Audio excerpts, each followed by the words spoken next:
दोस्तों, आज की कहानी का नाम है घूंघट। अरे रानी, ओ रानी, सो रही हो अभी तक?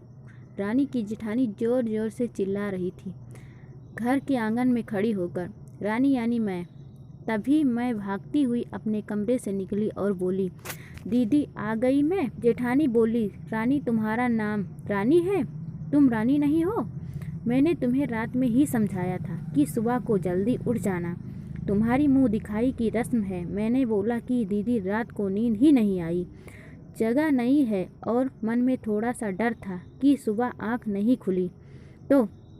रजनी दीदी हंसती हुई बोली, रानी मेरी प्यारी देवरानी, जल्दी से घूंघट कर लो, अगर माँ जी आ गई तो हंगामा हो जाएगा। मैंने घूंघट किया ही था, तभी माँ जी वहाँ आ गई और कड़कड़ाती आवाज़ में बोली, चलो अब क्या यही गपशप मारती रहोगी तुम दोनों।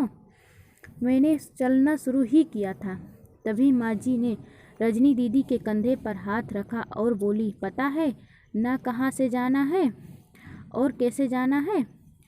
माँ जी ने बोला कि जब भी कोई बड़ा तुम्हारे सामने खड़ा हो तो हमेशा घूंघट में रहना और कम से कम अपने बड़ों के सामने आना, और बिना घूंघट के तो कभी नहीं। रजनी दीदी कुछ बोली ही नहीं, बस अपना सर हिलाकर हाँ बोल दिया। मैंने भी बस अपना सर हाँ में हिलाया। माँ जी के जाने के बाद मैंने पूछा, रजनी दीदी आप तो स्कॉलर हो और इन सब चीज़ों को कैसे निभाते हो। रजनी दीदी मुस्कुराई और बोली कि मैं थारे जेठ जी से बहुत प्यार करती हूँ, इसलिए अभी तक चुपचाप सब चीज़ें निभा रही हूँ। मैं कुछ नहीं बोली और चुपचाप रजनी दीदी के साथ घर के बाहर वाले कमरे में जा बैठ गई। वहाँ पर एक पड़ोस की आंटी जी बैठी थी। वो बोली कि यह कैसी बहू आई है, ससुर जी सामने खड़े हैं और ये यहाँ बैठी है, मुझे कुछ समझ ही नहीं आया। मतलब रजनी दीदी बोली कि आंटी जी अभी नई बहू है, यहाँ के रीति रिवाज सिखाने में थोड़ा समय लगेगा। रजनी दीदी मुझे वहाँ से मेरे कमरे में छोड़ती है। 6 महीने यूं ही छोटी छोटी चीज़ों में बीत गए। फिर एक दिन मैं राहुल के साथ साड़ी लेने गई। राहुल का फ़ोन आया और वो दुकान से बाहर बात करने चला गया। साड़ी की दुकान पर मैं बेधड़क होकर साड़ियाँ देख रही थी, तभी साथ में बैठे हुए अंकल जी खासे, एक बार फिर 2 बार फिर 3 बार।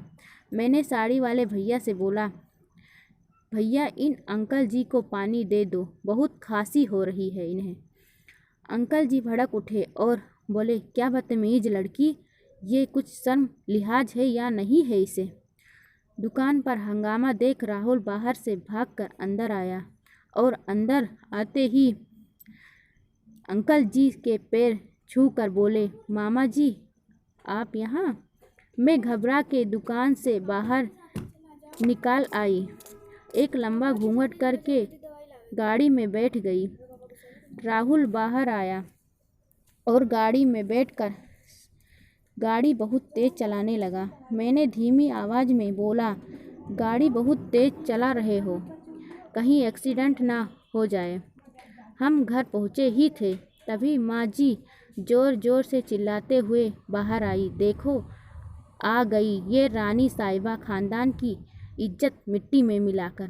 तभी रजनी दीदी आई और बोली, माँ जी मेरे साथ शादी को 6 साल हो गए, मैं अभी तक मामा जी को नहीं जानती, ये कैसे जानेगी। माँ जी ज़ोर से चिल्लाई, देखो कैसे चप्पड़ चप्पड़ जबान चल रही है इस रजनी की। तभी राहुल सब की बात काटते हुए बोले, माँ ये दोनों सही बोल रही हैं, अगर ये हमेशा घूंघट करके रहती तो ये मामा जी को कैसे पहचानेगी। और माँ आज मामा जी के फ़ोन पर तूने पूरे घर की शांति को भंग कर दिया है। ये वो ही समाज है जिसे सीता मैया पर उंगली उठाई थी। पिताजी और जेठ जी ने भी अपना पक्ष राहुल के साथ ही रखा। माँ जी थोड़ी देर सोचने के बाद वापस रजनी दीदी और मेरे पास आई और बोली कि तुम दोनों अपनी मर्यादा पता है? तुम्हें उम्मीद है कि तुम कभी मेरा सिर शर्म से नीचे नहीं झुकने दोगी? हम एक ही परिवार के सदस्य हैं, हमें हमेशा साथ रहना है। अच्छा वक्त हो या बुरा वक्त, हर सदस्य को अपनी मर्यादा पता है। माँ जी ने मुझे और रजनी दीदी को गले लगा लिया। कहानी आपको कैसी लगी कमेंट बॉक्स में बताएं। लाइक करें, शेयर करें। अभी तक सब्सक्राइब नहीं किया है तो सब्सक्राइब करें।